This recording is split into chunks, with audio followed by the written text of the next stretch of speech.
네, 여러분들 우리 이제 두 번째 챕터로 넘어갈게요. 바로 법률이 어떻게 만들어지는지, 그 법률이 만들어지는 과정에 대해서 우리 함께 살펴보도록 하겠습니다. 자, 법률이 만들어지는 과정이에요. 요렇게 이제 만들어지는데요. 하나하나 보도록 하겠습니다. 자, 법률이 만들어지는 과정은 일단 국회의원이라든지 정부가 법을 만들어 달라고 이야기를 합니다. 자, 그래서 이러이러한 법이 필요하다라고 제의를 할 수 있는 사람은 두 사람이다. 첫 번째 국회의원, 두 번째 정부입니다. 그래서 우리 이것을 법을 만들자라고 시작을 했는데서 발의라고 부르거든요. 법안 발의는 두 사람이 가능합니다. 첫 번째 국회의원 10인 이상, 10사람 이상이 만들어 달라고 얘기를 해야 된다는 거. 두 번째는 정부에서 이러이러한 법이 필요하다라고 요청을 하면, 자, 이게 어디로 가냐면 바로 상임위원회, 우리 아까 배웠던 상임위원회라는 곳으로 갑니다.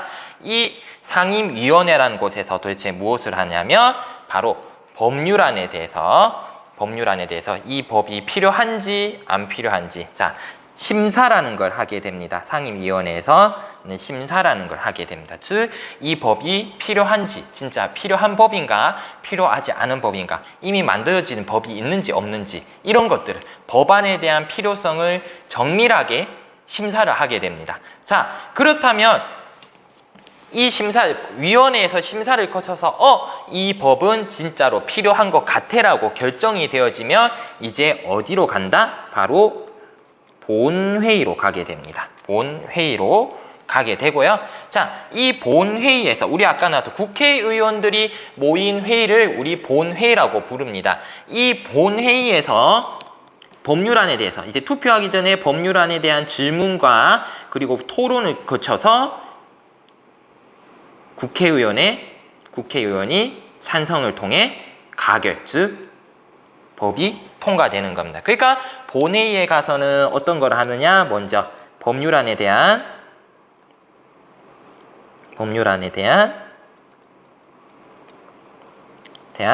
질의와 토론을 거친 이후에 마지막으로 본회의에서 투표로 결정을 한다는 거죠. 그리고 상임위원회에서는 무엇을 하느냐? 상임위원회에서는 다시 말해서 법안의 필요성을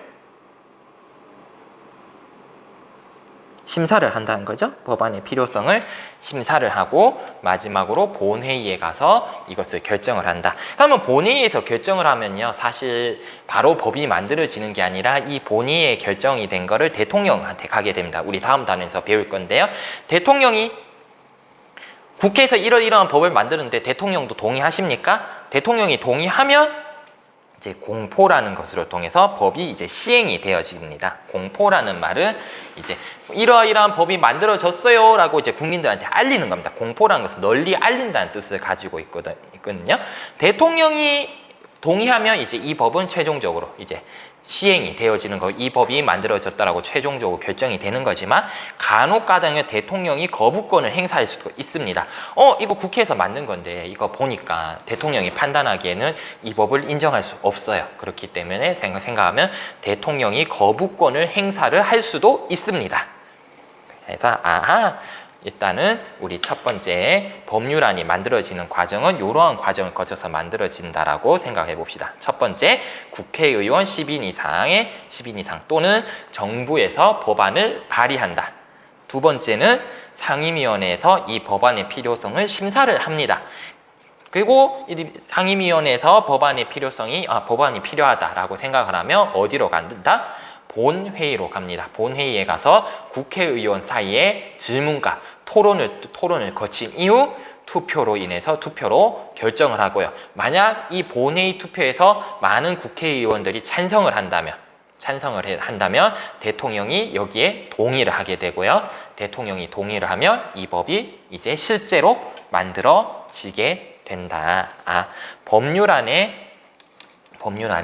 이렇게 우리가 지금 우리가 우리 생활에서 이렇게 만들어지고 있는 법이 이러한 과정을 거쳐서 만들어지고 있다라는 거 여러분들 알아두셨으면 좋겠습니다. 여기까지 이제 두 번째 챕터 마치도록 할게요.